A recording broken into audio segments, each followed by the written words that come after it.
நம்ம இன்னைக்கு பார்க்க போகிற stock comments India 19th July 22nd July இந்த ஸ்டாக்கை பை பண்ணிவிட்டு 26th ஜூலை இந்த ஸ்டாக்கை செல் பண்ணியிருக்கேன். இது ஒரு ப்ராஃபிட்டபிள் ட்ரேட்.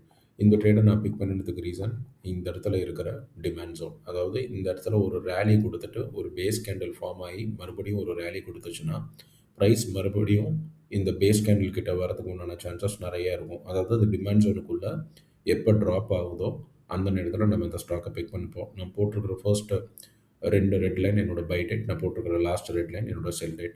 நான் கேண்டில் ஸ்டிக் ரீப்ளே பண்ணுறேன். ஃபஸ்ட்டு கேண்டில் ரீப்ளே பண்ணினோன்னா இந்த டிமாண்ட் ஜோனையும் பிரேக் பண்ணிவிட்டு ஸ்டாக் இவ்வளோ தூரம் கீழே விழுந்துருச்சு. ஸோ என்னோட அசம்ஷன் இந்த டிமாண்ட் ஜோனுக்குள்ளேருந்து ப்ரைஸ் வந்து மறுபடியும் பவுன்ஸ் ஆகும்னு சொல்லி, பட் அப்படி ஆகாமல் அது ஸ்ட்ரெயிட்டாக வந்து இந்த இடத்துல இருக்கிற டிமாண்ட் ஜோனில் வந்து ஃபாலோ ஆகிடுச்சு. இந்த இடத்துல ஒரு ரேலி இருக்குது.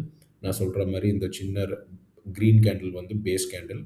இந்த பேஸ் கேண்டலுக்கு அப்புறம் அகைன் ஒரு ரேலி கொடுக்கும்போது இங்கே ஒரு பேஸ் கொடுத்துட்டு தான் அந்த ரேலி ஆகுது. நம்ம ஃபஸ்ட்டு பேஸில் நம்மளோட இந்த ஓப்பனிங் ப்ரைஸில் நான் ஸ்டாக்கை பிக் பண்ணியிருக்கிறேன். செகண்ட் ஆவரேஜ் பண்ணுறதுக்காக வேண்டி நெக்ஸ்ட் டே ஓப்பனிங் ப்ரைஸில் நான் இந்த ஸ்டாக்கை பிக் பண்ணுறேன். நான் கேண்டில் ரீப்ளே பண்ணும்போது இங்கே கேப் டவுன் ஆகி இந்த ஓப்பன் ப்ரைஸில் வாங்கி நம்ம இவ்வளோ தூரம் மேலே போயிட்டோம். நான் 2 days வெயிட் பண்ணி பார்க்குறேன் ஸ்விங் ட்ரேடிங்க்கு.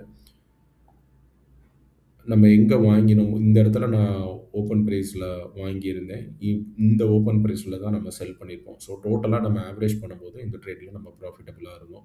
நாளைக்கு வேறு ஒரு ட்ரேடில் உங்களை பார்க்குறேன். இந்த பர்டிகுலர் ஸ்டாக்கில் உங்களுக்கு ஏதாவது டவுட் இருந்ததுன்னா கீழே கமெண்ட் செக்ஷனில் போஸ்ட் பண்ணுங்கள். நான் அட்ரஸ் பண்ணுறேன். தேங்க்யூ.